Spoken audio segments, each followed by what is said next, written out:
After 3 tiresome days of endless fighting, Vainar's ship sunk down to the bottom of the sea. He lost his crewmates and found himself alone on the shores of Handar, a dark and frozen island where the sun never shines. He crawled his way into the forest before passing out. It was then that an old woman found him lying down, unable to move.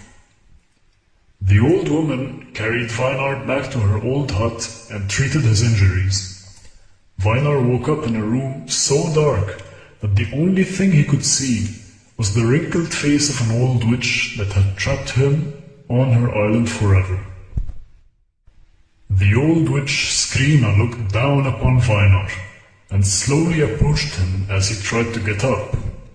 Her back was hunched, her arms were thin and weak, her hair was a blend of grey and white, and her eyes glowed like a raging fire.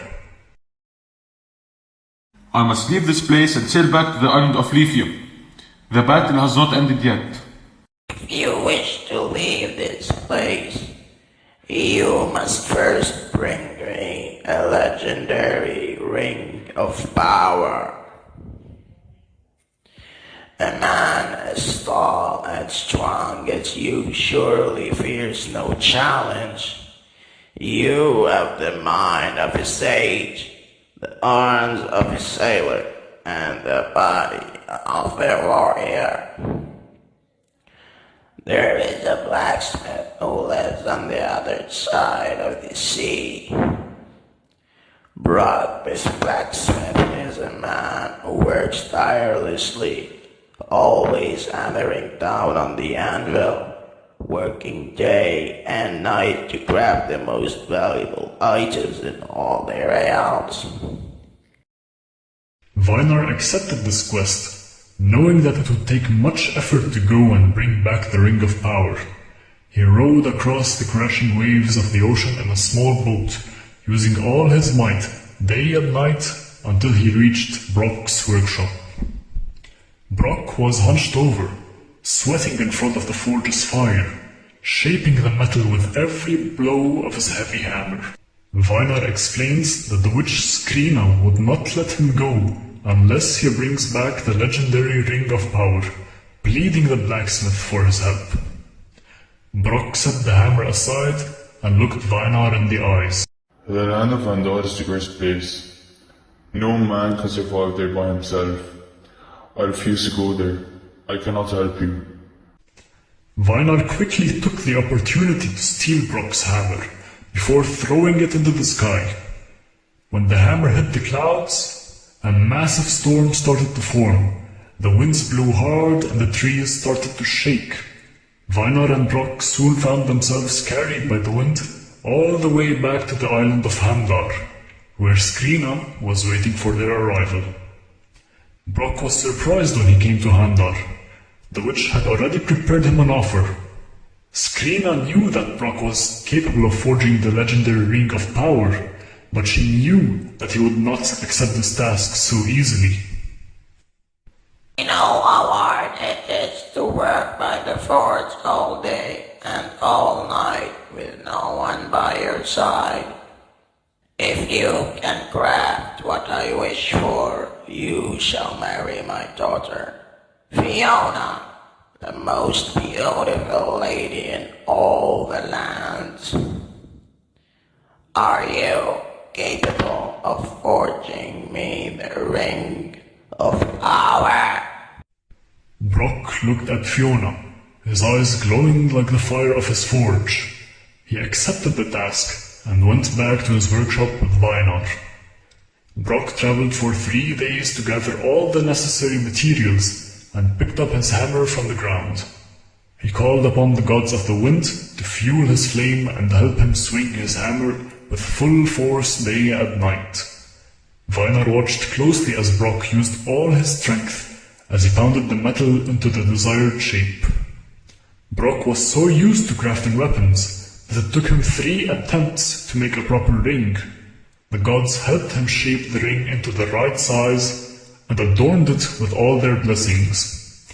Brock decorated it with the rarest stones of the land and hardened it to become everlasting. Not even 1,000 years of age could wear down this ring's might. The ring shone a bright light that delivered them instantly in front of the witch. The witch Skrina saw the bright light from across the lands, and before she could even blink, Brock and Vainar appeared with the ring in hand. Skrina took the ring instantly without thinking twice. Brock and Vainar went back to the old hut to demand their rewards, but alas, Skrina's obsession with the ring led her to escape to the highest peak with her daughter. The witch never came back down to her old house again. Many years passed, and Brock and Vainar had to go back to the workshop. Vainar had no ship to go home, and Brock was left with no wife, until one day Brock came up with an excellent idea. I have an idea.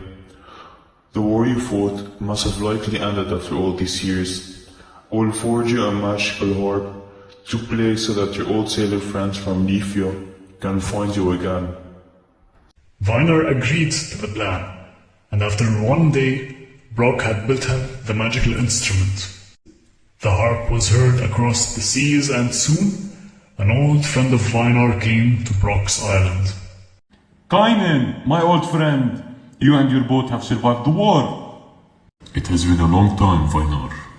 Fighting a war without you is nothing but a waste of time. If you wish to fight on these seas again by my side, then you can help us on our quest. Vainar explained the situation to Kainen, who did not hesitate to offer a helping hand.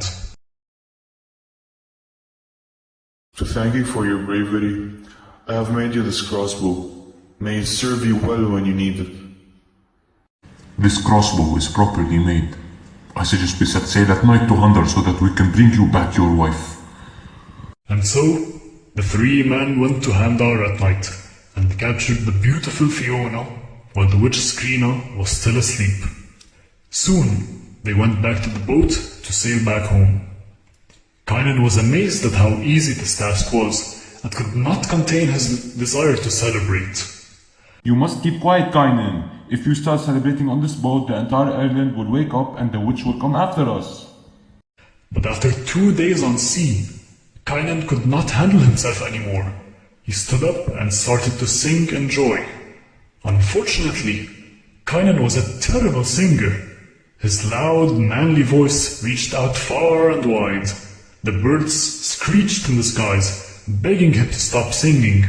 The fish in the sea woke up and started moving the ocean's waters. Eventually, Skrina woke up, only to find that her daughter had disappeared.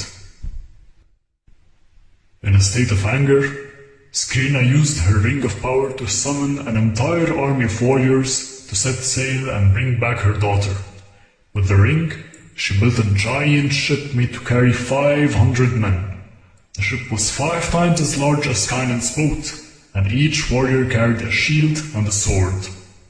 Skrina's ship came rushing towards the tiny little boat with the 3 sailors. Vainar threw with all his might a rock far into the misty ocean, which made Skrina turn to the other side, thinking that the sailors were right next to them. Skrina's ship had its side fully open for an attack, and Kainen's boat charged through the waters and broke through the wooden hull of the ship, sinking it instantly with most of its men. Angered at the loss of her ship, Skrina turned herself into a giant eagle and soared high. She carried what was left of her army on her back, and she dived down hoping to capture her daughter. But Vainar acted quick. He slashed off Skrina's claws, which gave Kainen the time to aim for Skrina's head.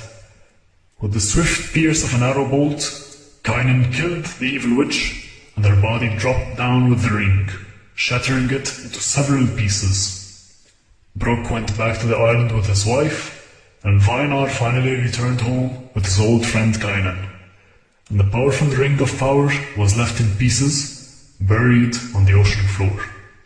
The gods of the sea tore down its parts, but whatever was left of Skrina's magic in the ring had turned all the water salty until the end of times.